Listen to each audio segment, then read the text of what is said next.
का त्यांना खायला भेटत नाही, काही लोकांना खायला भेटत नाही, तर त्यांची सेवा करून गरिबांना हक्क मिळवून द्यायचा, त्यांचा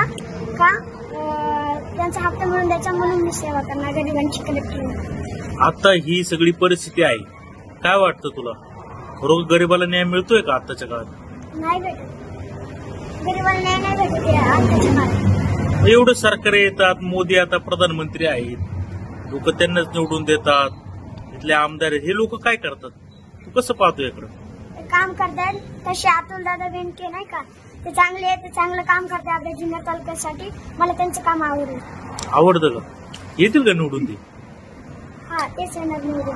मी भाषण केलं होतं त्या दिवशी त्यांच्या बड्डेवर. काय केलं होतं भाषण? का माननीय श्री अतुल दादा सर यांना वाढदिवसाच्या लाख लाख शुभेच्छा. त्यांचं पुढचं आयुष्य सुखाचं, समृद्धीचं आणि आनंद अशी देवाला प्रार्थना करतो. धन्यवाद. बरं, तुझ्या आईबद्दल काय वाटतं? माझ्या आईने मला एवढे संस्कार दिले, एवढं घडवलं, आणि कधी माझी आई सांगत असते का कधी चुकीचं काम नाही करायचं, कधी पण खऱ्या आणि धर्माच्या रस्त्यावर चालायचं असं सांगत असते. तुला कोण आवडतं? हिरो कोण आवडतो? हिरो पण आवडत नाही. बरं, मग राजकारणी पॉलिटिशियन किंवा आदर्श कोण आहे तुझा? तुझा आदर्श कोण आहे? कोणासारखं व्हायचं असं वाटतं तुला? मला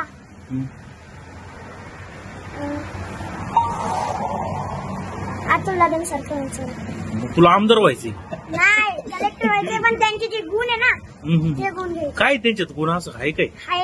काय काय वाटतं तुला? ते म्हणजे आता ते गरिबांसाठी लय कामं करतात आणि गरिबांना न्याय पण मिळवून देतात इथे जुन्नर तालुक्यामध्ये. समजा बस त्यांना सांगायचं सत्याच्या वाटेवर जायचंय.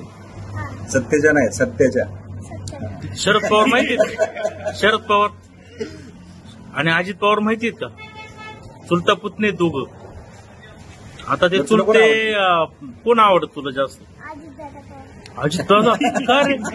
लोक तर म्हणतात आपण शरद पवारांकडे जायचं, तुला का असं अजित पवारांबद्दल वाटतं?